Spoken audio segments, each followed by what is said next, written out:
Good evening, everyone. Welcome to Blacklogic. So, New York City Mayor Eric Adams is back on the scene, crispy and clean. He finds himself at the center of a political storm.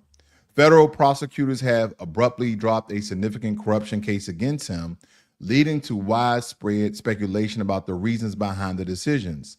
Now, many people are stating that Mayor Adams may not be beholden to President Trump. You belong to him, boy. You belong to the president because he is the one who gave the order. Now, and especially given the timely part of this case dismissal and subsequent policy shifts, Mayor Adams has shown a sudden willingness to cooperate with federal immigration authorities, a move that starkly contrasts with New York City's longstanding sanctuary status.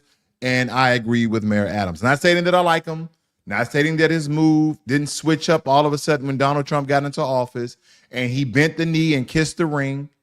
But if you was in Mayor Adams' shoes, you was this New York City mayor, one of the most prominent cities in all the world, next to London and others, but one of the most powerful mayors in the entire world.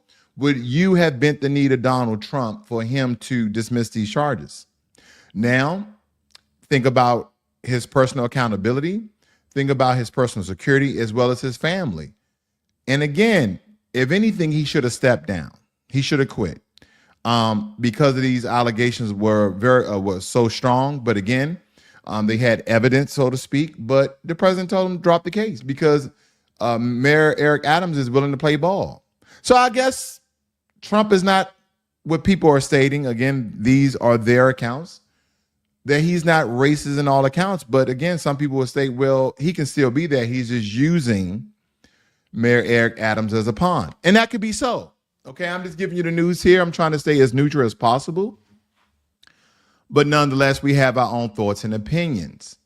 Now, this particular alignment with Trump administration hardlines immigration stance, again, has raised a lot of eyebrows among Democrats and immigrant advocate groups alike, especially those people who are supporting illegal immigration, as Mayor Adams was before in enforcing a lot of the sanctuary city status of illegal immigrants.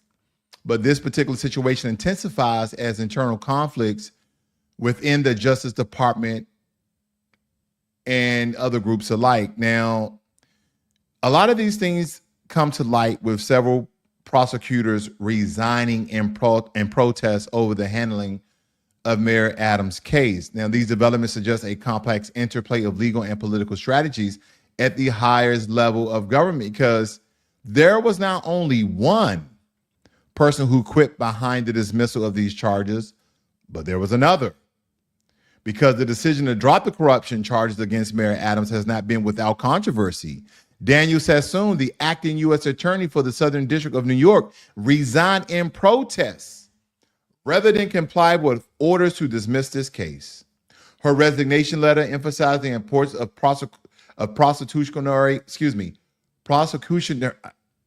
my apologies, I guess I can't pronounce that word that I wrote. Independence, and criticized the perceived polarization of the Justice Department. Sassoon's department was soon followed by that of Hagan Scott, the lead prosecutor on the Adams case, who also chose to step down rather than abandon the prosecution. He stepped down too. Hagan Scott stepped down as well. Now, these resignations highlight a deepening rift within the Justice Department as career prosecutors grapple with directives they believe undermine the rule of law. I wonder if they first stated that we don't agree with this and we're not going to do it, and they were pretty much either ordered to do it or resign, and they chose to resign in their protests. And I get it. But I want you guys to listen in on this clip very quickly here. See if you find any fruit inside of this. Give up. New Yorkers never give up. People had me gone months ago, but you know what? I'm sitting on your couch. You are sitting today talking about the new alliance between ICE and Adams. So thank you very much for coming in. Thank you. Alliance was never severe. Yeah, and if he doesn't come through, you're up early anyway. If he doesn't come through, I'll be back in New York City, right. And we won't be sitting on the couch. I'll be in his office, up his butt, saying, "Where the hell is the agreement we came to?"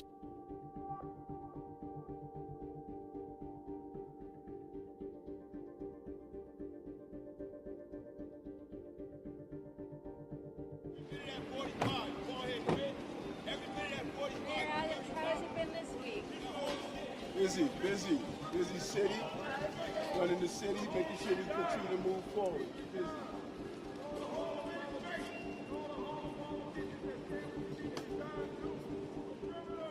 I've been on the network for 4 years, and I've called the mayor out many times for not stepping up when it comes to public safety threats. But I tell you, when I sat down with him, I saw the cop in him. And he really does want to do the right thing because he is a cop. He's a lifelong cop. And so he wants to help take public safety threats off the streets of New York, make New York safer.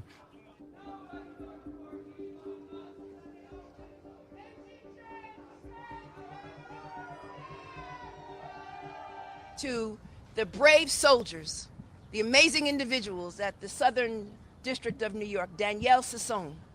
She's a profile in courage. So at this point, there's a number of discussions going on. There's discussions going on the state level. There's a number of discussions going on the local level and private discussions. So at this point in time, I'm going to refrain from any comment until such time as we complete those discussions and determine the fate of the mayor of the city of New York.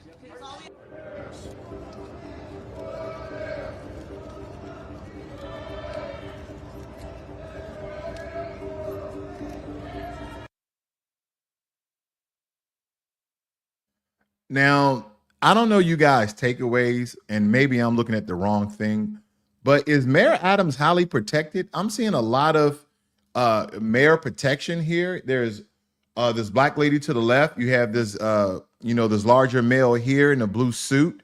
You have this guy in the front. I mean, Mayor Adams has a lot of protection. It's almost like he has Secret Service. I know these are not Secret Service agents, but they're protection for the mayor. Yeah, he is highly guarded. Okay. Again, one of the most powerful cities in the world, not if the most dangerous, one of the dangerous cities, especially in the U.S. But nonetheless, that is some of the takeaway. I'm gonna let you guys leave your comments down below. If you're new to Blacklogic, please hit that subscribe button and give this video a like. Thank you very much for joining me here this evening. Thank you all for joining me here. I see your contributions. Now, U.S. Vice President J.D. Vance has sparked international debate during his recent visit to Europe in Munich. Vance met with Alice Wendell, the leader of Germany's far-right Alternative für Deutschland party, just days before a crucial German election.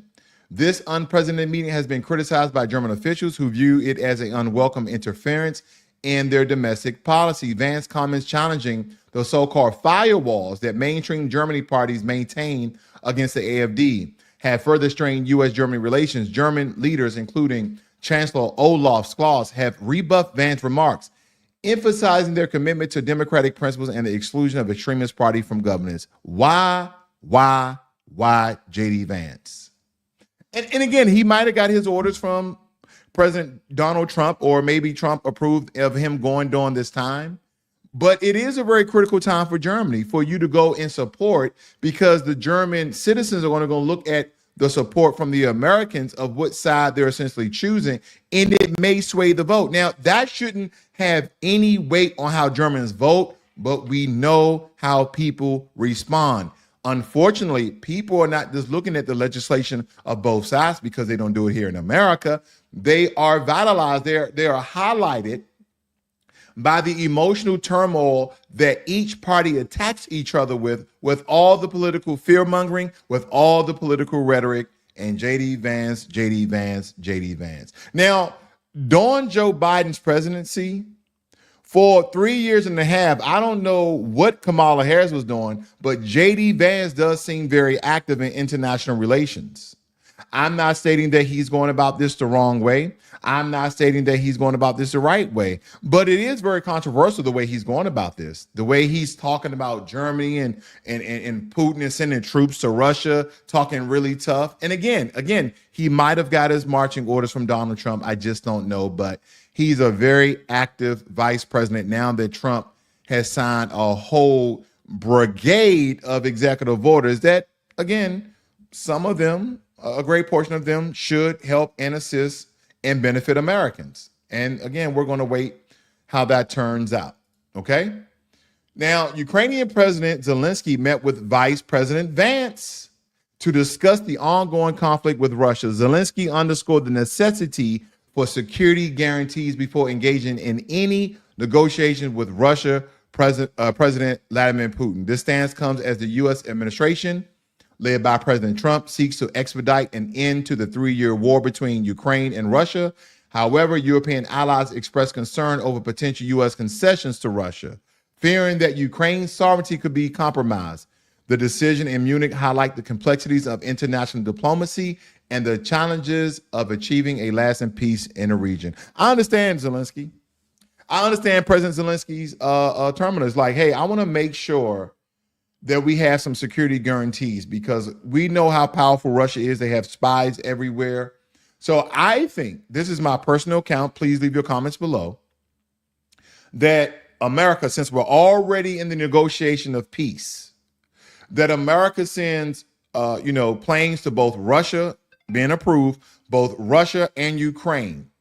And President Putin can come with, let's say, 8 of his, presidential secret service, as well as President Zelenskyy of Ukraine. They both can bring a detail of 8 or 10 people for their personal security, but this will be held in a high security area within America. Bring them to America. That way we're on neutral ground. And those 3 presidents sit in a room. Okay, now each president can have someone to advise them. You can only have 1 advisor in the room. Okay, you can have 2 Secret Service in the room, unarmed. Okay, the room will be checked by each person, Secret Service, but the ultimate Secret Service of the U.S. will check it lastly to ensure there's no bugging, there's no booby traps or anything. Okay, anything that can harm these 3 very powerful men.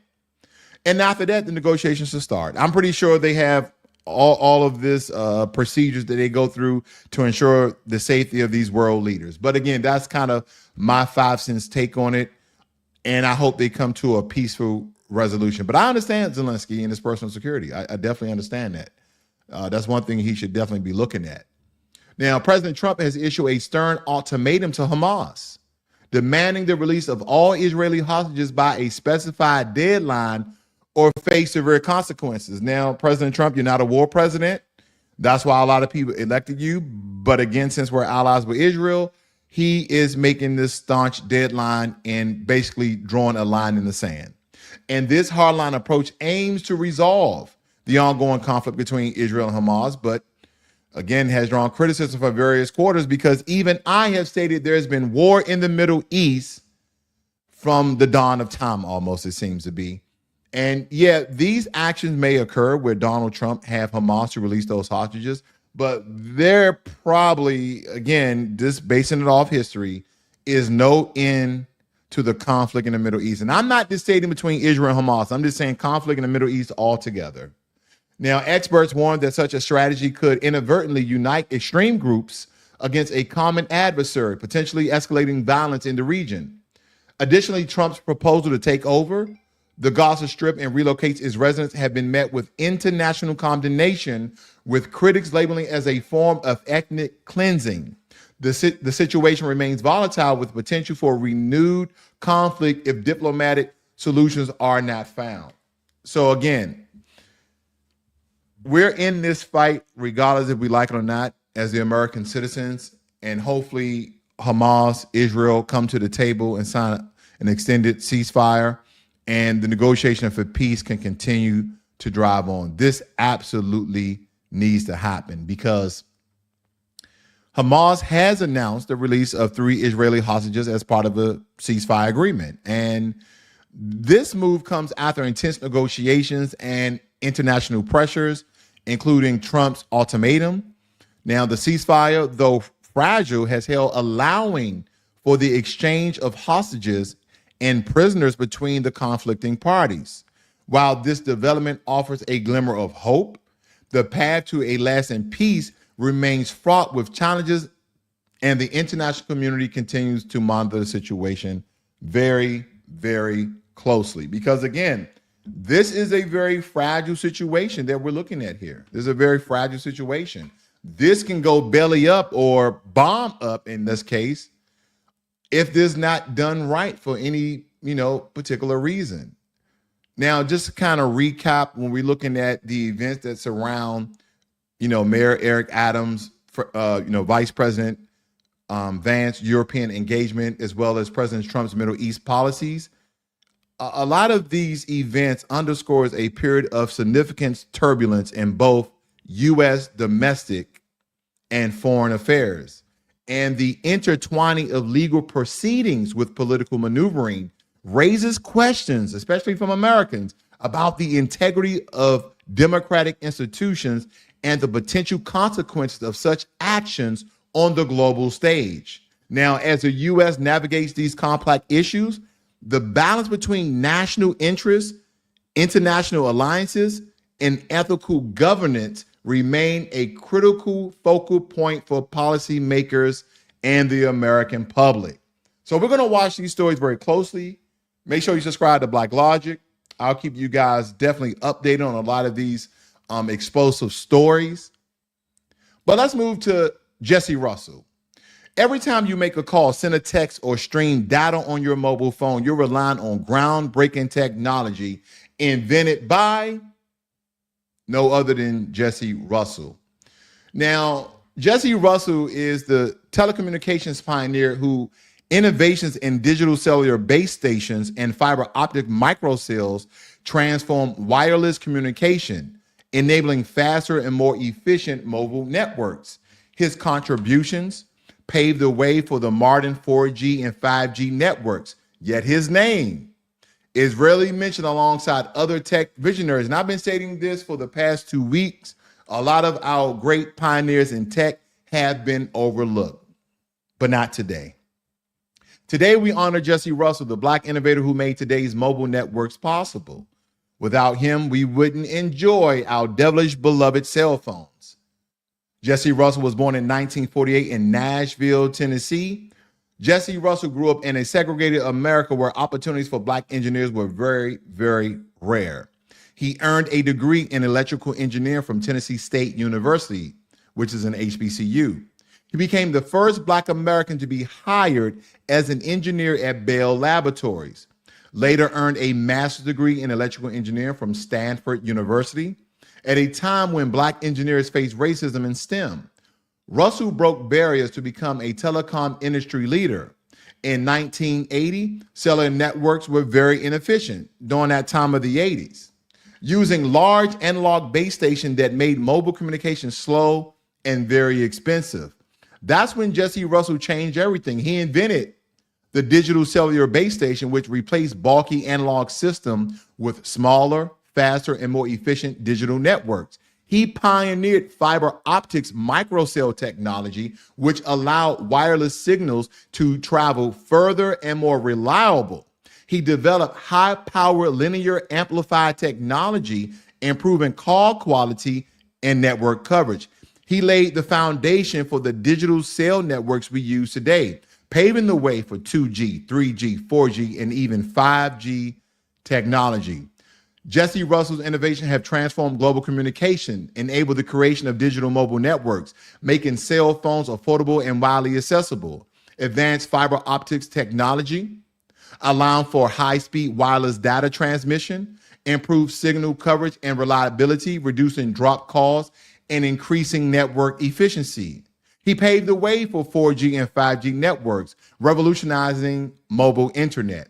So every time you use a smartphone, connect to a wireless network, or stream content on the go, like a lot of you TikTokers do, as well as YouTubers, you're using technology that Jesse Russell helped create. Despite his monumental contributions, Russell faced racism in the engineering and tech industry, where Black innovators were often overlooked, a lack of mainstream recognition, while white engineers receiving more credit for advancements in mobile technology, limited leadership opportunity despite his groundbreaking work in telecommunication, but he persisted, proving that Black engineers belong at the forefront of technological innovation. He holds over 100 patents in wireless technology, earned by the U.S. government for his contribution to digital cellular technology, founding Inc. Networks, a company dedicated to advancing next generation wireless networks, recognized as one of the greatest innovators in telecommunication history. Jesse Russell didn't just improve mobile communication, he revolutionized it, creating the digital infrastructure that powers today's cell phone networks. So the next time you make a call, send a text, or use mobile data, and I know a lot of you has the toggle where you pull down and turn off your mobile data, but nonetheless, you all should be thanking no other than Jesse Russell. He was a top honor student. Russell became the first Black American to be hired at Bell Laboratories. Very significant.